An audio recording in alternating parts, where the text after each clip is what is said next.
All right, here we go. It's the official start of the work week. So get ready. Oh, the gold standard. That's right. I got too many shows going on, and I can't complain. Both of these guys have more shows than me. So that's Brad Thomas at Mr. Brad Thomas, who is on his way somewhere. We'll find out where. At Eric Lindquist, who is a rock. He never moves. Anytime he's on camera, he's sitting right there. The only thing that changes is whether or not he's got Iowa State gear on or not. And me, I'm in the wild. I'm always in the wild. So Straight's here producing as always.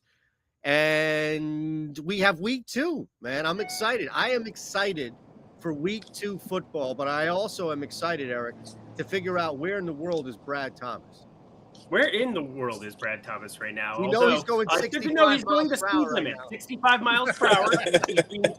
I'm going under the speed limit, I think. I think it's 70. Yo, Brad is just showing everybody how responsible of a driver he is. In case anybody thought, like, this is crazy, he's doing a show while driving, Brad is showing you that he is keeping things within limits. I don't even know how to flip my camera on me. It's like, man, you can't see This is the greatest Eytan impersonation I've ever seen. This is great. Is that better? Can you guys see me now? Yeah. So obviously we want to see I don't you, know right? But if we couldn't have seen you, then I think getting almost like the dash cam version of where you're going and everything. Like, can you imagine Brad's laying out why he wants Nevada in a football game, and we're just getting the visual of him driving around his neighborhood? Pretty good. Pretty good. Oh, man. Hey, this is off to a better start than most of our picks. Mm-hmm. And you know what? I didn't realize I didn't put it in autopilot. I could just put it in autopilot. Didn't even have to really be paying attention to the road. No, I'm just kidding. Fantastic, man. Oh, all right. So if you're here, hit that thumbs up button. We want you subscribed, of course, to the GoldBoys YouTube channel. You can find more of Brad at goldboys.com, more of us at oddshopper.com. Make sure you're following at OddsShopper on Twitter. We'll tell you about some stuff going on here throughout. But let's look back, if we can, just real quick. Maybe there's one thing that stands out amongst each of our picks here. I don't think it was the best opening week overall. In fact, I think only one of us had a winning week. Now, that's not fair for Brad because the win total has yet to play out. I got Lamar. 1-0. So he went 1-1. Unfortunately, Northern Illinois won against Notre Dame outright, which is just still so unbelievable. But one of the cooler stories of college football of the year, probably going to be pretty tough to beat at any point in time. But hey, a game where they score 10 points or 17 and win outright, it's the same thing. It's exactly a price of probability. A crazy stat. I have a crazy fun fact. And so into the ether. Oh no, it's always that, right? You got to start over. Like, how does that happen? Oh, okay. Last week in the 12 o'clock window, every FBS underdog hit their team total over in the 12 o'clock window. That's insane. That's a lot of teams. That is nuts. That's crazy. How do we not have somebody who put that out on Twitter? Right, like, I put $1 on every team total over and cash for $15,000 or some shit.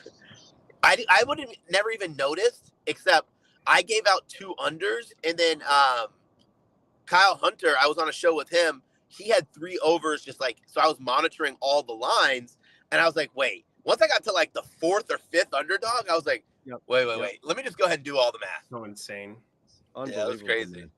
No, so look, we're off to overall this is about a show thing, right? So this is the reality of it, right? And we didn't tell anybody even on this show ahead of time, but this is right from the top here, GoldBoys management. So don't fight me on this one, right? This is a collective unit. If one person is hot, we are all hot. All right. So it's not just about, hey, Brad missed or Eytan missed. Collectively, Eric carried. You went what, 3-0? I went 2-1. Derrick Henry got targeted twice, and Lamar Jackson couldn't put it on his person in the flat with tons of room in front. So that was a bummer because he had both opportunities, and then Twitter comes at me and tries to dunk on me, and I'm like, I made money this weekend. How about you? There you go. So felt good about it. All right. Let's do it again. Let's make money. Let's go to this week, see what we have. Brad, you're in the car. We don't know as far as the life of your connection, and I say that usually as the main violator of connections on the show. But knowing that we may have a finite amount of time, let's go with you first. How about you tell me what my first play is, and then I'll explain it. Sure. Your first play today. Ooh, getting exotic already. Mystery. I just didn't know what order I put them in. No, I didn't hear you. Oh. We had straight. Miller. Jam Miller, longest rush, 18 and a half. Oh, Jam Miller. Yeah. Okay, exciting, exciting. We were being fed. I thought it was everybody hearing it right. It was like quiz show. Man, the answer is helium. All right, so check this, y'all. Alabama, Wisconsin. This is a fun play. You can find it on ESPN Bet. I went with Jam Miller over 18 and a half longest rush against Wisconsin. Wisconsin in their last game, even in the game before that against South Dakota or North Dakota, they were allowing big gash runs. Well, it fits into this narrative for Alabama because Jam Miller is the explosive back. It's funny. Alabama struggled to run the ball early in the game. They bring in, they had like a makeshift offensive line because two of their guys were out. Well, they bring in one of the guys and said, stop being a little wuss. We need you for the game. When he came in, they had explosive runs by Jam Miller in every single drive they had. They scored 28 points in 5 plays due to 3 explosive Jam Miller runs. He's hit that in the game before as well. He is the explosive back. And guess what? Pressure's going to be playing and Caden Proctor. I expect the explosive runs to continue. Nice. Get it going right away with the longest rush prop. That's fantastic. That's why you guys go first. It's not going to be some boring side. I used to take longest reception for Jameson Williams. Jameson Williams when he played for Alabama. This is the new Jameson Williams prop. Okay. Let's keep an eye on that one. I was much more in the college football streets 3 years ago. Jameson Williams, the GOAT. And when he went down in the SEC championship game, I'm pretty sure I was like emotional about it. Because I was pretty invested in that guy. That's why. Yeah, he's going to smash again this week for those who care. But Tampa Bay, good luck to you. Khalil Shakir, more than 40 and a half receiving yards for me. I'm not huge about wide receiver cornerback matchups, making it like the focal point of analysis. But Kader Kohou is horrendous. He's a third-year corner now out of Texas A&M, and he is the 92nd out of 93 in total grading over the course of the last 18 weeks he's played in. That's not great when you're the second worst at what you're supposed to do, and we're getting a field where an offensive player knows where to go, a defensive player has to react. Khalil Shakir in the slot, 53% of snaps, has room for that to grow because they're more comfortable going to 11 than they've ever before. Dawson knocks out the field a little bit more than I was expecting even. I thought some of the projections were high on Buffalo Bills, but seeing more than 50%, some people might say, oh, that's not very much. That was a lot more than I was expecting them to be playing 11 and having 3 wide receivers on the field with Kincaid and Knox. So 53% is a good number for me. Only 3 targets. Keon Coleman, the most targeted of the wideouts or pass catchers in general for Buffalo, but I think in the slot, we're going to see a lot of activity going up against Kohou. This guy is so bad at it. And I can't really emphasize that enough. Okay. I think, and clearly what's the conditions, nothing like that's going to impact this play for you either. No. We're going with it. Offensive player knows where to go. It might put some limitations on deep balls. It might put some limitations on some other things. We've seen these props all bet down with the weather this entire week. But I'm more inclined to just kind of like buy back now at some of these dip numbers. I think he's at 3.5 grabs, right? 4.5, yeah, maybe. That's a little bit more efficient for me, but I do think that. Yeah. Go ahead. No, the 3.5. Just 3.5 is about perfect for it. I find it hard to believe we're going to have him be like a 6-7 target guy, but he's really well graded by PFF. He's somebody that Khalil Shakir, going back to last year, top 30 out of the slot. And that's amongst all the wide receiver core, top 120. Or 127, 130 guys that are graded like up to that level of guys out of the slot.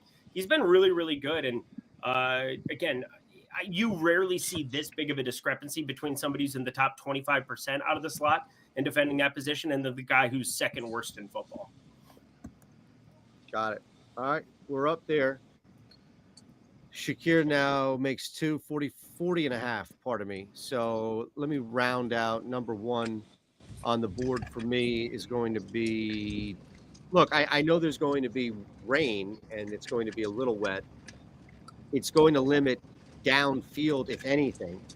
But you've got two things working, I think, for Tua. One is that you can still attack this Bills defense vertically. We talked about that on another show. I think it was today on this. And look, also, just take Tyreek Hill out of the equation here because you know he's going to be targeted. You know there's going to be a big play, especially with footing and speed getting ahead of anybody else.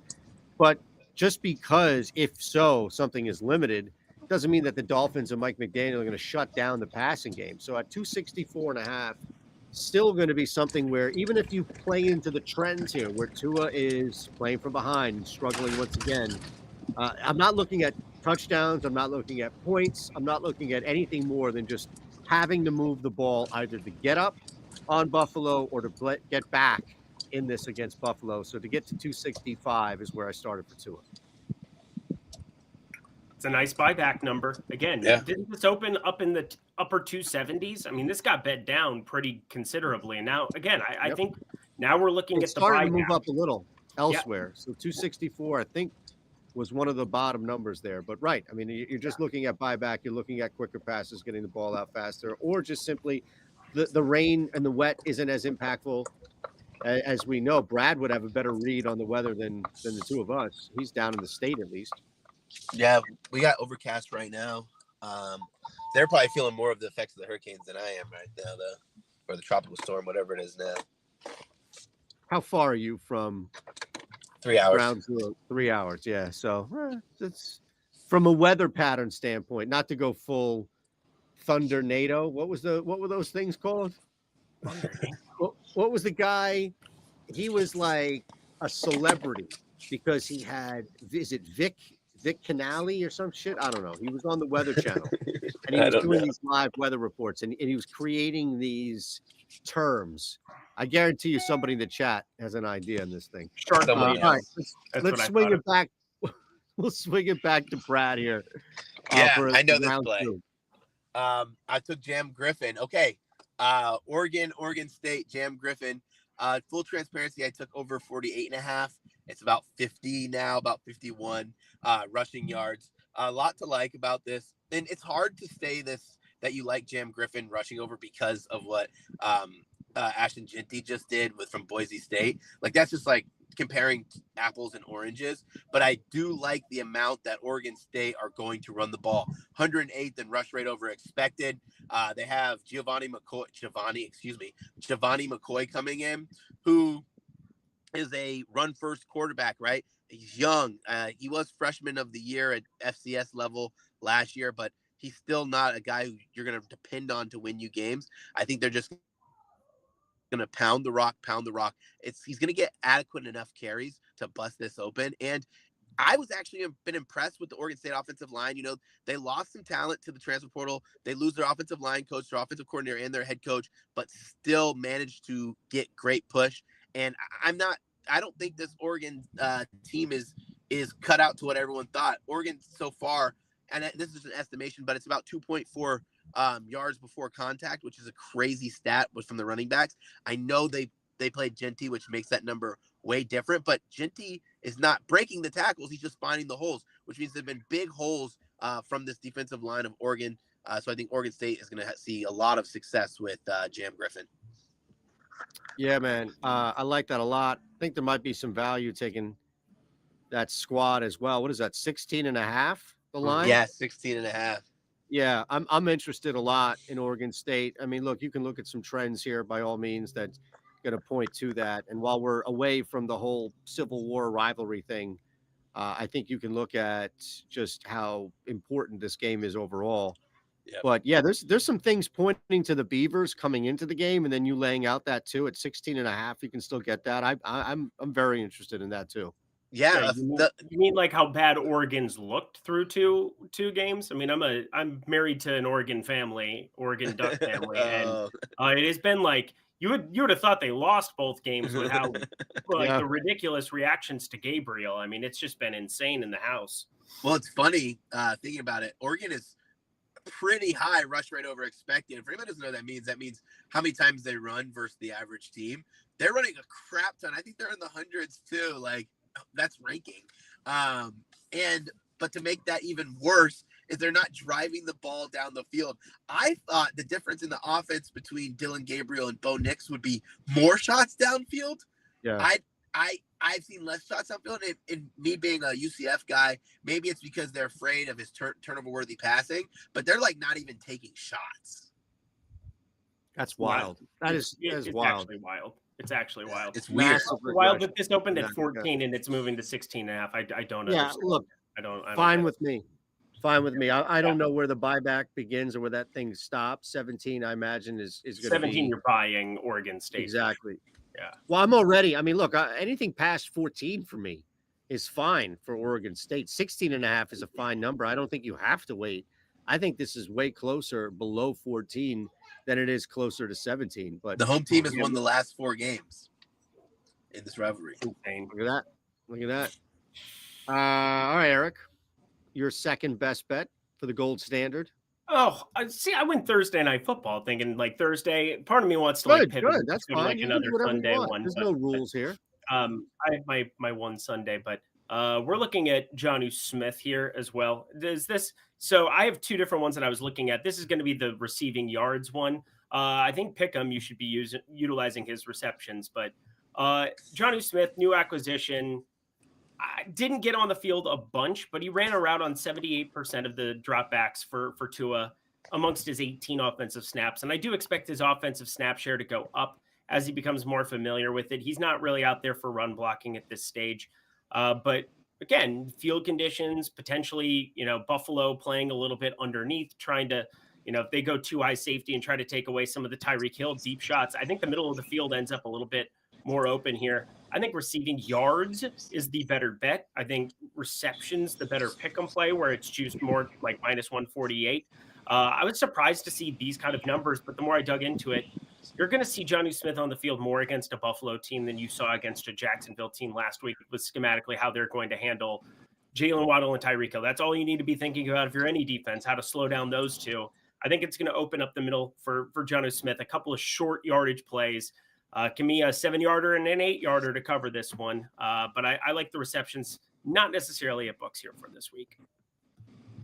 Got it. Yeah, Jonnu Smith right there, 14.5 receiving yards. I'm a little surprised. Has that moved at all, or has that been pretty stagnant? I got it at 13.5, but I paid minus 118 for it. It is, I think the prevailing number now is minus, it's over 14.5 pretty much everywhere. Minus 115 Caesars is now the best available number.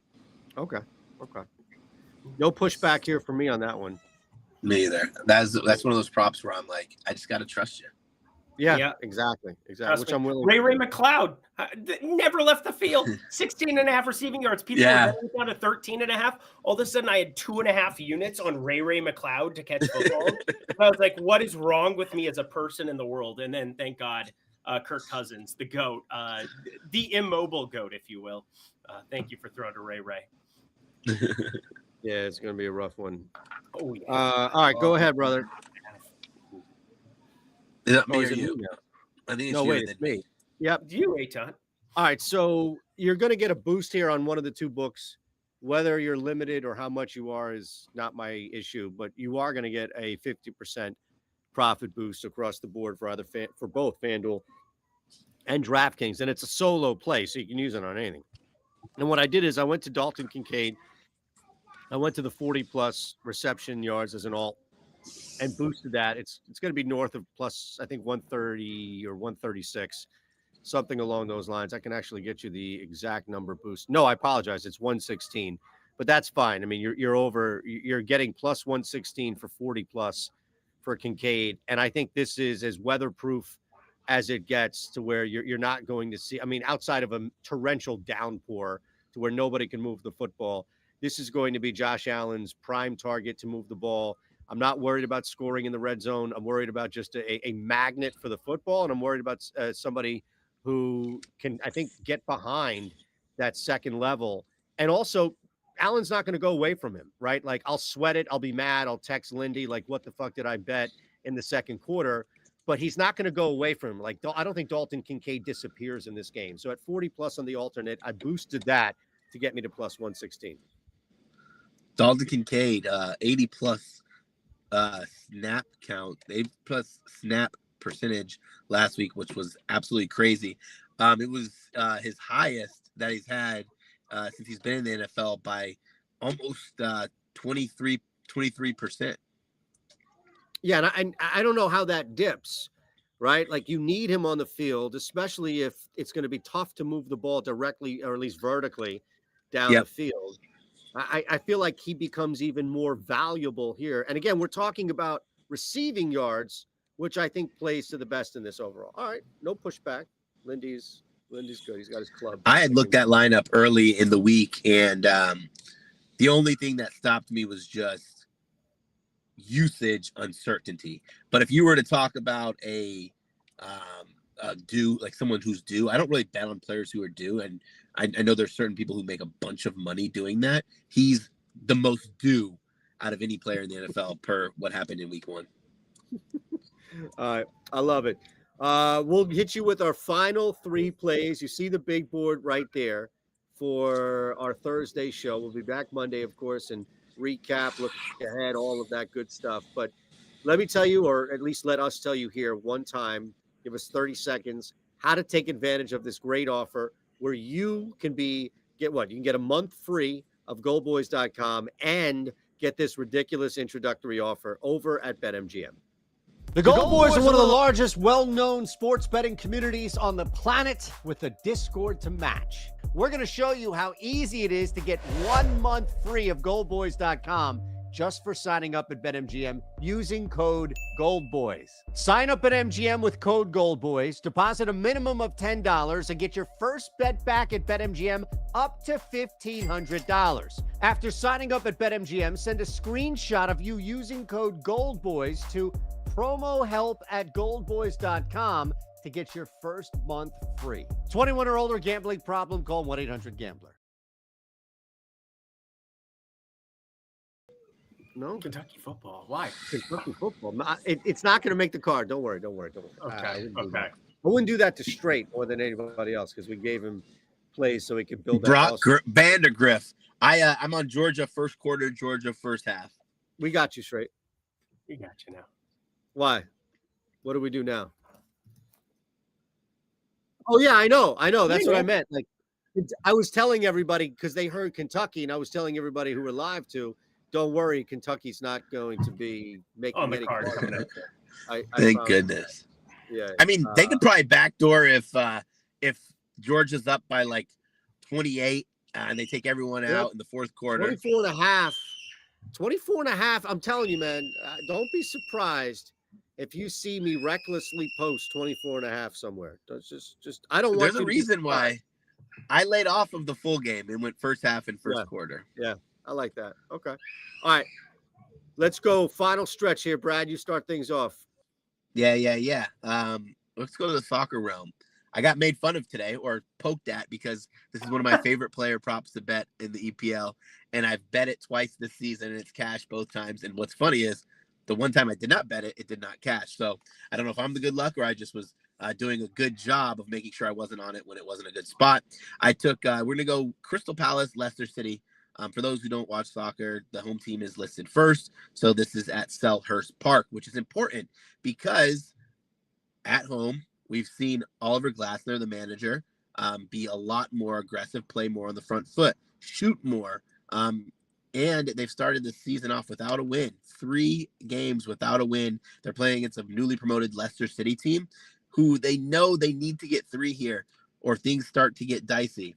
As the most aggressive player on their team, averaging over 3.5 shots per 90. The number's going to be up a little bit if you do just this season, but that's over the last 365 days. The play is Eze 2+ first half shots. Like I said, he's hit this in 2 of the 3 games. It's plus 120 on FanDuel. Leicester City in the 3 games they played, they allowed 12 shots on the road. I mean, at home, They allowed another 18 and another 15, both of those on the road. Steve Cooper will have Leicester City sitting deep until they concede. And Eze is the beat that makes this team go. He's the drummer boy. He will be aggressive, and he takes the free kicks. I mean, just tail me into the sunset. No idea.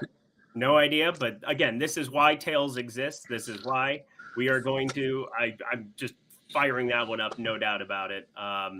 Firing that up. And then you could fire up on Sunday, the Los Angeles Rams, where here's the thing. How do we value Detroit? Detroit, top 3 in football. I would say number 1 offensive line, but how do we value them? Pretty high. Yeah, they're pretty high in my power rankings. 1, 2, I have them about 4th. Yeah, 3rd or 4th. The Rams were a coin flip away from getting a ball and having a chance to march down a field and beat one of the top teams in football on the road in week 1. They were ready to rock. Their defense looked a lot better than I expected. And I'm kind of an Arizona stan where I think Arizona is going to have a good offensive season. And defensively, they had some pieces that played well. Collins out on the edge, Wilson at the linebacker position, Mac Wilson out of Alabama. But I'm looking at them in general as a defense you want to be attacking on a week in, week out basis in fantasy. But like, I just look at a Rams team that went on the road there in Detroit. You have Buffalo, where I have question marks about their defense. Arizona was able to do quite a bit against them. I would just say you go into Arizona here if you're the Rams. You can't go down 0-2. This is still a team that without Puka Nacua has Cooper Kupp there in the slot. He's going to run 60, 70 routes in the slot now going forward. You're not going to have that maneuverability between him and Nacua. I mean, it will be all slot for Cooper Kupp here. And I think he just smashes. I think this is going to be a Los Angeles Rams team that's ready to rock, does not want to go down 0-2. And I trust Sean McVay more than I trust just about any other coach in the NFL to make the necessary adjustments. But I don't think they need to make a ton of adjustments. That second half was really, really impressive what they did against Detroit. And they're the dog. Plus 102 here on the money line. A little bit surprised to see it. You could grab 1.5 or 2 if you want to lay more juice, but I'll just take the money line here on the feel of Sean McVay. He understands how important the beginning of this season is to get going, especially in the NFC West. Give me the Rams all day at plus money. Yeah, interesting thing about this game, I watched Jared Smith's NFL show, and I can't remember if it was him or someone else, had mentioned something that I didn't think about, right? Like, as banged up as the Rams are, what's great about the Rams is they're so well coached that the time and the preparation that they get kind of alleviates some of the worry that other teams would have if they had similar injuries. I like that bet. Yeah, me too. Jared's a smart guy too, so that's always good to bring up other. I say other, including you, Brad. Like whenever you bring up another smart person, it's like, oh yeah, that's right. If I'm listening, I'm like, oh wow, okay, so Brad likes it, Jared likes it, now Lindy likes it. Just don't say anything, Eytan. That's how I would. No, I'm a big proponent of you find the guys who are sharp and you just make sure you learn from them. It's not even like pick specific, right? Like and this goes to everyone listening. When I watch a show, I don't really care about the picks that much. I want to hear how people break down the games and do their research, because sometimes I might hear something that like I've never considered looking at that aspect, and I add it to my repertoire, which makes me sharper. Yep. No, I get that. I get that for sure. And I think that's awesome too, right? To be able to do, because this is like one of the few spaces, and E can speak to the DFS world a little more because you are going P2P versus here, where clearly we benefit from bad bettors and good people, good bettors, either arbs. You hope the public does things to shift numbers your direction. Right, exactly. So it's not again. Totally... You try to be reactionary more than you try to say I'm going to plant my flag and say I know better. Right. It's not about being right, and that's the whole idea of picks. Is like people look at a pick and it's like I think the Rams are going to win. Well, the Rams are, by all in terms, it's a coin flip. Like, and I don't believe that it's a coin flip. And here are the reasons why. And breaking it down in that way, where if you have something that you can find 5%, 4% difference between the line and that, it's like for me, I just see a team that should be minus 125 in this spot, and they're plus 102. And that it doesn't mean I think the Rams can totally lose this football game. But I think over any long sample size, if I'm doing this long enough, hopefully, you end up on the right side of those more often than not. And I think, that's the name of the game, is that you have the back testing to know, yeah, I'm going to be on the right side of it, but totally Right. could lose this bet. So I was going back and forth here. I don't want to cheat or anything. We're out of time as is. So I had one thing in the NFL where I'm KC minus 5.5. And the other one is just looking at how both Kansas and Kansas State, specifically their head coaches, fare well against the spread at home and have recently over a decent stretch. So I'm torn between laying 5.5 with the Chiefs, knowing Joe Burrow is not right. And, as soon as he came out with that haircut, somebody should have came. Like, where was Shannon? Where was Stephen A? Where was somebody being like, that man is not right? Right? Like, somebody needed to come out because that's not him. Like, Brad, we're used to seeing your flavor and where you're coming each. Like, that was a total departure from Joe Burrow to come out that way, right? So something's not right with him, but really it's physically here. The Bengals are clearly that, like, yeah, they had some bad beats last week against the Patriots, but they had chances. They had opportunities to move the football. They were suffocated at times by the Patriots. Now you're on the road with questions about protection. So I'm going to lay the 5.5 with the Chiefs. Although I am intrigued, by the way, just to leave you with this, I am intrigued at a minus 112 home money line parlay with Kansas State Friday night. Oh man. The Kansas State game. I took Noah Fafita passing yards over. Kansas State's secondary is pretty bad. It is. There. It should be a little scoring there. Yeah. I like Kansas City. I gave this out on NBC, and I cannot even remember the line I played. I might have even given out a wrong line because I feel like it wasn't 5.5, but it could have been. When I always say holdouts don't help anybody, right? Like all they do is help the player. So for me, it's always beneficiary for the team. You're going to pay them. Get it done before the season. That team looked bad with the lack of chemistry. Now there's gonna be probably no T. Higgins as well. Pretty bad. It wasn't just the secondary. It was a lot of Joe Burrow looking really horrible, not driving the ball down the field. I don't even care about the Gatorade bottle issue. I don't know if you guys saw that. But if that is a real issue where my man can barely pick up a Gatorade bottle because his hands messed up, that's just another reason to fade. The Chiefs, the Chiefs are a good team, and I think the Chiefs wins by a touchdown. There you go. I'm All with right. you. Anything? Go ahead, Lindy. Sorry. Oh, I'm just with both of you. I don't even think it was like a protection issue for the Bengals. I mean, you brought up protection. No, it wasn't. They were pretty good, I thought. Yeah.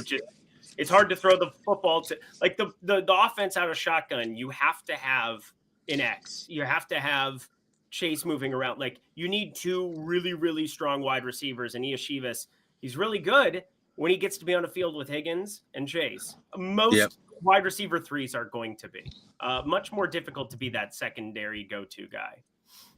He's not going to be able to hold the ball as long against this defense. No, absolutely not. Nope. That's a big thing. Chris Jones coming to party. Yep. Look at that. Look at that beautiful picture right there. Thanks to Straight, as always, for putting that sucker together.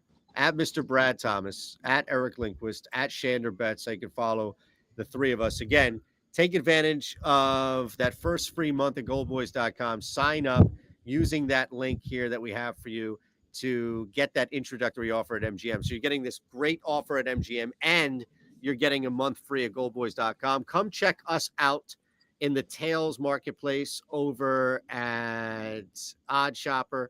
And I think that's it for me, fellas. We got everything out. Hit that thumbs up button, subscribe to the YouTube channel, and we got the business out if you want to end anything else. Let Brad pull into his home. Let him go home. Yeah, go home. Oh, you've done a great service here, sir. We appreciate I appreciate all you guys. All right, see y'all.